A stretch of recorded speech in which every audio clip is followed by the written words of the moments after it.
Guys, কিছুদিন ধরে আপনারা অনেক সাপোর্ট করছেন, তার জন্য জানাই থ্যাংক ইউ। আর আজ আমি আবার সেই সেম টপিক নিয়ে চলে এসেছি, ডার্ক ম্যানিপুলেশন।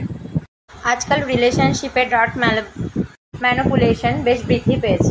অনেকেই ডার্ক সাইকোলজি ইউজ করে মানুষের মন মস্তিষ্ককে নিয়ন্ত্রণ করে চলেছে, অথবা ক্ষুদ্র স্বার্থ সিদ্ধি করার জন্য ব্যবহার করে।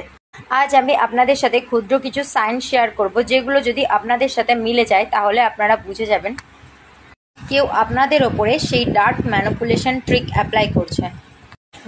যদি করে তাহলে আপনার কি করা উচিত। এই ট্রিক এত দ্রুত কাজ করে যে এটা খুব তাড়াতাড়ি আপনাকে তার কবলে নিয়ে নেবে। আপনি ভাবতেও পারবেন না, কারণ সে আপনার জীবনে অনেক মূল্যবান একজন মানুষ হয়ে উঠবে কোনো কিছু করা ছাড়াই। হতে পারে সেই মানুষ ডার্ক ম্যানিপুলেশন জানে না, কিন্তু সে এমন কিছু ট্রিক্স জানে যার সাহায্যে আপনাকে সে তার কন্ট্রোলে আনতে পারবে। আপনাকে দিয়ে তার নিজের ইচ্ছা মতো, তার নিজের কথা মতো কাজ করাতে পারবে। হতে পারে সেই ব্যক্তি পুশ অ্যান্ড পুল, কখন আপনাকে দিয়ে কাজ করাতে হবে, কখন আপনাকে অ্যাটেনশন দিতে হবে আর কখন আপনাকে অ্যাটেনশন দিতে হবে না, সেটা সে খুব ভালো করে জানে। অর্থাৎ আপনার ভিতরে সে নিজেকে ইনভেস্ট তো করছে, কিন্তু একটা কোথাও সে ব্যারিয়ার রাখছে, যাতে করে আপনি তার কাছাকাছি না পৌঁছাতে পারেন, কিন্তু সে যখন ইচ্ছে আপনার কাছে আসতে পারে এবং আপনাকে দিয়ে নিজের যে কোনো কাজ করিয়ে নিতে পারে এবং নিজের স্বার্থ সিদ্ধি করাতে পারে। পুশ অ্যান্ড পুল এই বিষয়টা কি, চলুন একটু শুনে নিই। একটি নির্দিষ্ট ব্যক্তির কাছ থেকে কোনো এক বিশেষ সময় আপনাকে খুব অ্যাটেনশন দেওয়া হবে, আপনাকে ফিল করানো হবে আপনি এই দুনিয়ার মধ্যে সব থেকে সুন্দর, সব থেকে ইম্পর্টেন্ট, সব থেকে স্পেশাল মানুষ, এবং কখনো আপনাকে ফিল করানো হবে আপনি পুরোপুরি আনওয়ান্টেড, আপনার কোনো ভ্যালু নেই, আপনি যেন এক্সিস্টই করেন না।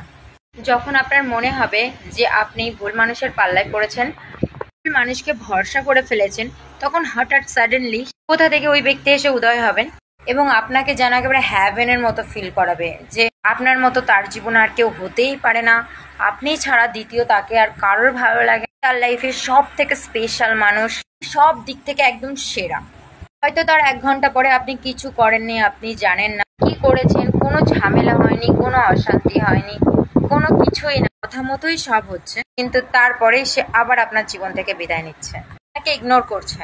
আপনি কথা বলতে চাইছেন কিন্তু সে রিপ্লাই করছে না, সে আপনার ফোন রিসিভ করছে না, সে মেসেজে রিপ্লাই দিচ্ছে, আপনার কোনো কথার রিপ্লাই সে করছে না, এবং আপনি তখন চূড়ান্তভাবে আনওয়ান্টেড ফিল করছেন, আপনি ভেঙে পড়ছেন, আপনি হতাশ হচ্ছেন, আপনি কান্নাও করে ফেলছেন এবং আপনার এনার্জি নিচের দিকে নেমে আসছে।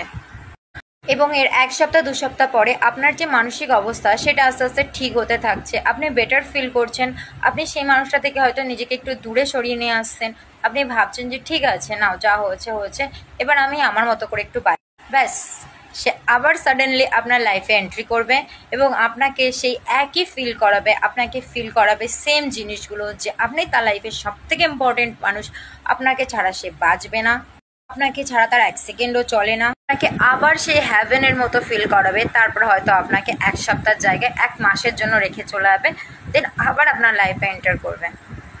এটাই হলো push and pool dark manipulation technique.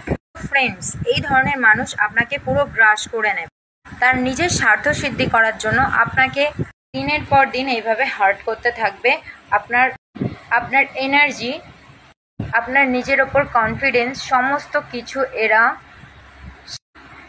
শেষ করে দেবে। হ্যাঁ, যদি আপনার সাথে এরকম 1-2 বার হয়, তারপর সেটা নর্মাল হয়ে যায়, তো ঠিক আছে, মানুষ ভুল করে এরকম করতেই পারে, কিন্তু আপনার সাথে যদি এটা বারবার রিপিটেডলি হতে পারে, তাহলে আপনি বুঝবেন যে আপনার সাথে কিছু ভুল হচ্ছে। এইসব মানুষ জেহেরিলি সাপের থেকেও খুব খতরনাক হয়, এদের থেকে নিজেকে বাঁচিয়ে রাখুন। ভালো থাকুন, সুস্থ থাকুন।